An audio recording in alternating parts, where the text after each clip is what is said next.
She had worked 12 hours straight. Her feet were swollen, her back was aching, and her baby was due in 2 months.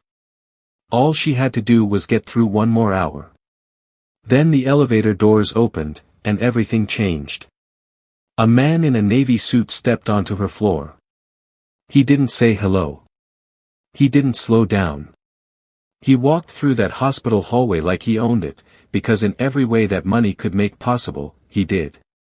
His name was Victor Hartwell. And what he did next in that hallway would be captured on camera, shared across the country, and force an entire institution to ask itself one very uncomfortable question. How long had they been letting this happen? Claire Morgan was 32 years old and 7 months pregnant when that night changed her life. She had wanted to be a nurse since she was 12 years old, sitting beside her grandmother's hospital bed and watching the nurses work. Not just their hands, their presence. The way they made a frightened old woman feel seen. Claire carried that with her through 2 jobs, student loans, and 6 years on the same floor of Hartwell General Medical Center. She had never missed a single shift. Not once. Her husband Patrick worked double shifts at a logistics company so they could save enough before the baby arrived. They had a name picked out. They had a crib assembled in the corner of their apartment. They were ready. Claire loved her job with the kind of love that doesn't need applause. She showed up early. She stayed late.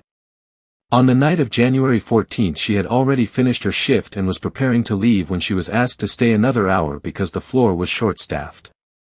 She said yes. She always said yes. That decision would cost her more than she ever imagined. Victor Hartwell arrived at the hospital at 11:15 at night. He was not there for an emergency. His father Thomas Hartwell was a patient on Claire's floor, admitted 3 days earlier with heart complications.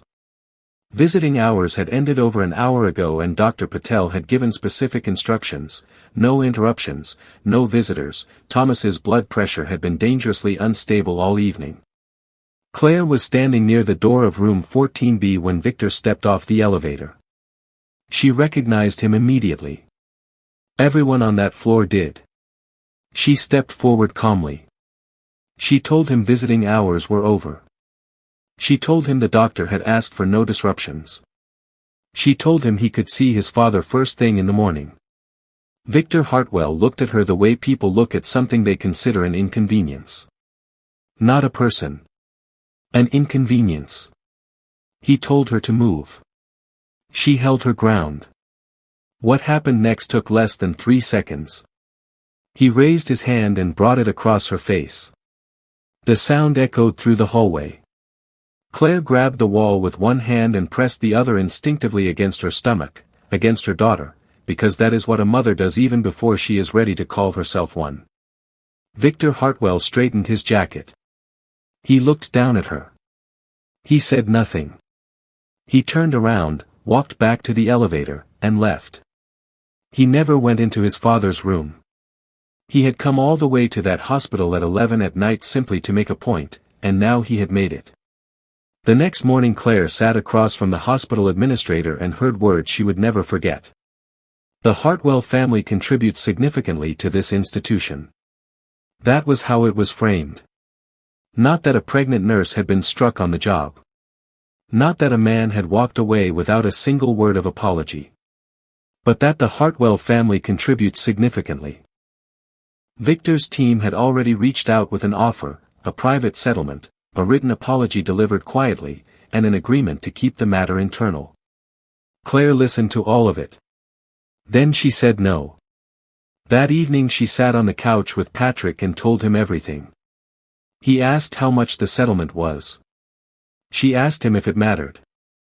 There was a long silence between them, the kind that holds more words than either person says out loud.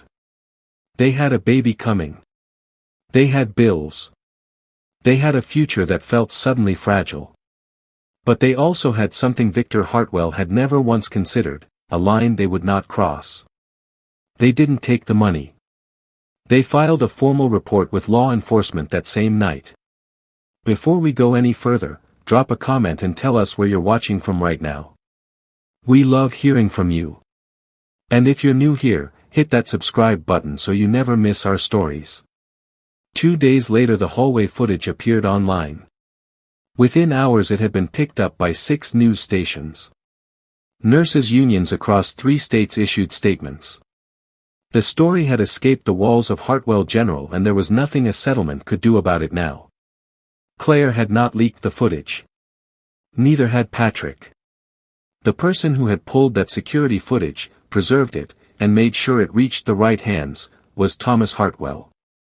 Victor's own father. Lying in that hospital bed with an .4 in his arm, Thomas had heard everything through a crack in his door that night. He had heard Claire's voice, calm and professional. He had heard his son's voice, cold and contemptuous. He had heard the sound of that slap echo through the hallway. He had pressed his call button, asked the attending nurse to contact security, and personally ensured the footage was preserved and not erased.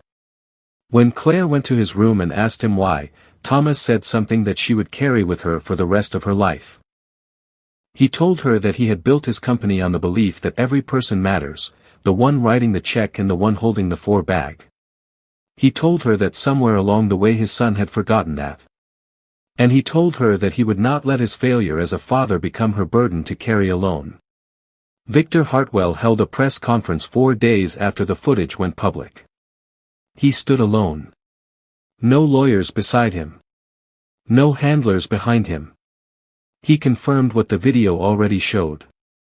He did not explain it away. He did not blame stress or grief or the pressure of his father's illness. He said the words that powerful men in his position rarely say out loud, "I was wrong." He said that Claire Morgan had been doing her job, protecting his own father, and that he had responded with violence and walked away without apology. He said sorry publicly, not because his team advised it but because his father had looked him in the eyes from a hospital bed and asked him a question he could not answer: when did you forget that other people's lives are just as real as yours? The board voted to remove Victor from his seat 2 weeks later. He did not fight it. 6 weeks after that night in the hallway, Grace Morgan came into the world. She was healthy. She was whole. Patrick cried before the doctor even finished speaking. Claire held her daughter and felt something settle inside her chest, not triumph, not relief exactly, but a deep and quiet knowing. She had stood in the truth when it would have been so much easier to take the money and disappear. She had refused to be made invisible. And now she was holding the proof that she had made the right call. Grace. That was always the name. Because Grace was what carried her through. Claire went back to work 8 weeks later. Same floor. Same scrubs. Same quiet dedication that had defined her long before any camera caught what happened in that hallway. The hospital had new policies around visitor conduct. Thomas Hartwell had personally requested a plaque be placed near the nurses' station, a small one, nothing flashy, that read, "The people who care for us deserve to be treated with care. Now we want to hear from you." If you were Claire, 7 months pregnant, struck in that hallway and offered a check to stay silent, what would you have done?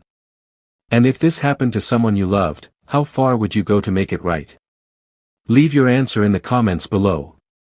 And ask yourself, how many people in your life show up every single day, quietly and without applause, doing work that holds everything together? Tell them you see them. Share this story with someone who needs to hear it today.